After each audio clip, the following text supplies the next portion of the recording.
The goal with this activity is to really work the legs and loosen up the hips. Here's what you're going to do. Get a box and a sandbag. You sandbagging son of a gun. You're going to hold the sandbag up to your chest, just like so. You don't want it to drift away. What you're going to do is you're going to slightly bend your knees. You want to shift your weight back so it's heavy on the heels. Toes don't come up. You want to make sure it's not the hips, not just the back. Everything goes back. From here, you're going to get a tuck of the hips, so subtle back pocket tuck towards the heels. Exhale so you get the rib cage set. Keep the sandbag close. You're going to inhale down, sit on the box. The knees go straight forward, the butt goes straight down. Exhale, come on up. So it's knees forward, butt down.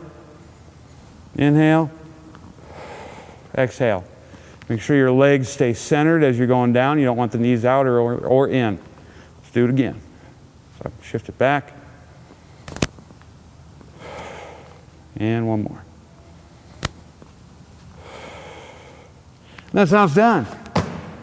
Give it a shot.